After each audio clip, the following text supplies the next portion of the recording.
What if I told you the dollar in your wallet is quietly shrinking every year and you probably didn't even notice? Not physically, of course. Your bills aren't getting smaller, but their power to buy stuff, that's a different story. And understanding why this happens might be one of the most important financial lessons you'll ever learn. Let's start with a story. Imagine you live in a town called Pizzaville. It's a simple place where everyone loves pizza, and there are exactly 10 pizzerias making 100 pizzas every day. You earn $20 a week and a pizza costs $2. Life is good. You can afford 10 pizzas a week if you want. Now here's where things get interesting. One day the mayor of Pizzaville decides everyone deserves more money. So overnight everyone's paycheck doubles. You now make $40 a week instead of 20. Sounds amazing, right? You're rich, but hold on. Everyone else also got this raise. Your neighbor, your boss, the pizza maker, everyone. So what happens next? Well, people rush to the pizzerias with their newfound wealth. But here's the problem. There are still only 10 pizzerias making 100 pizzas a day. The supply hasn't changed. But suddenly, everyone has twice as much money competing for the same pizzas. The pizza shop owners notice lines around the block. They realize people are willing to pay more. So they raise their prices to $3, then $4 per pizza. Eventually, pizzas that cost $2 now cost $4. Your $40 paycheck can still only buy 10 pizzas just like before. You have more money in absolute terms, but your purchasing power stayed exactly the same. This, in a nutshell, is inflation. More money chasing the same amount of goods and services.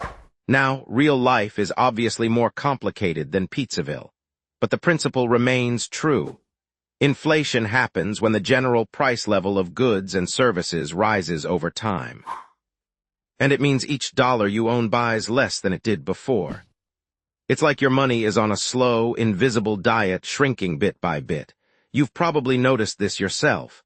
Remember when a candy bar cost 50 cents? Or when you could see a movie for $5? That's inflation at work. Over time, prices creep upward. The average inflation rate in the United States over the past century has been about 3% per year. That might not sound like much, but it compounds dramatically. Here's a mind-blowing fact. If something cost $1 in 1920, it would cost about $15 today. Your great-grandparents could buy a nice house for a few $1,000s. Today, that same house might cost several $100,000. Same house, vastly different price tag. The house didn't get better. The dollar got weaker. So why does inflation happen in the real world? There are several reasons. Sometimes it's because the government prints more money, just like the mayor in Pizzaville handing out raises.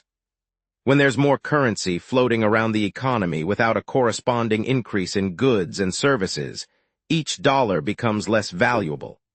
Other times, inflation happens because of supply shocks. Imagine a drought destroys half the wheat crop, bread becomes scarce, prices rise, or think about what happened during the pandemic. Supply chains broke down. Factories closed. Suddenly there were fewer products available, but people still had money to spend. Prices shot up. Demand can also drive inflation. When the economy is booming and people feel confident, they spend more. Businesses struggle to keep up with demand. They raise prices. Workers demand higher wages. Businesses pass those costs to consumers.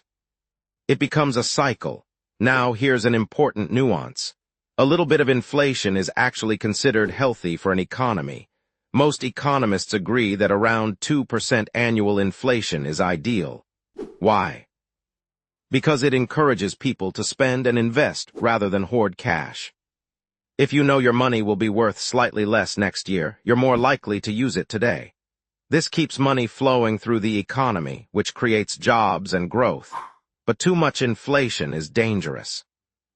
When prices rise rapidly, it creates chaos. People on fixed incomes suffer because their money buys less. Savings lose value. Planning for the future becomes nearly impossible. In extreme cases, you get hyperinflation, where prices double every few days or even hours. Zimbabwe experienced this in the late 2000s, printing $100 trillion bills that couldn't buy a loaf of bread. So who's in charge of managing inflation in the United States? Enter the Federal Reserve, often called the Fed. Think of the Fed as the country's economic thermostat. When the economy gets too hot and inflation rises too fast, they cool it down. When it gets too cold and risks recession, they warm it up. The Fed's main tool is the interest rate, specifically something called the federal funds rate. This is essentially the interest rate banks charge each other for overnight loans. And while that sounds incredibly boring and technical, it affects your life in profound ways. Here's how it works. When the Fed raises interest rates, borrowing money becomes more expensive. Your mortgage rate goes up. Car loans cost more. Credit card interest increases. Businesses find it more expensive to borrow money for expansion.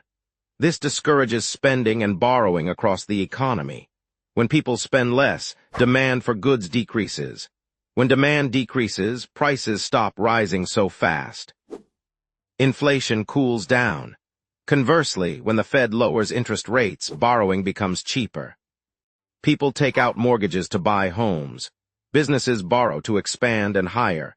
Consumers finance purchases, spending increases, demand rises, the economy heats up. But if it gets too hot, inflation can accelerate. The Fed walks a constant tightrope.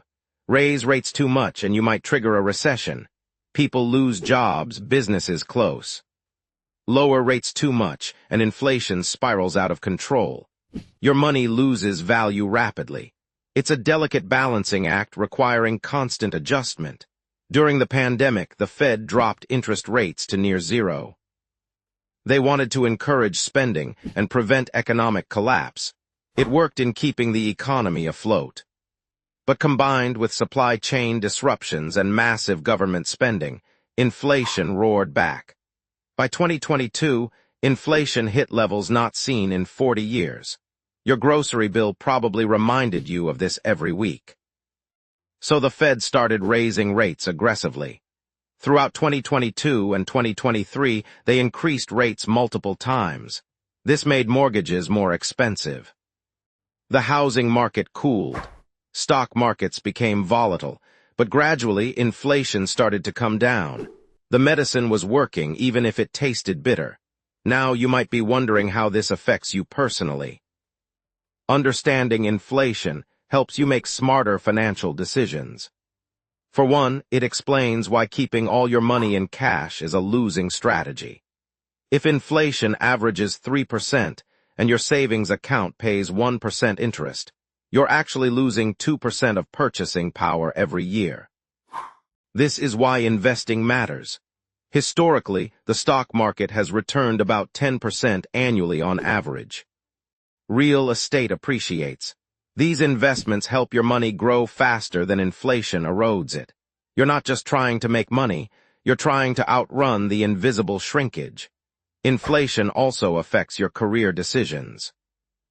If you're not getting regular raises that at least match inflation, you're effectively taking a pay cut every year. That 3% raise might feel nice, but if inflation is 4%, you're falling behind.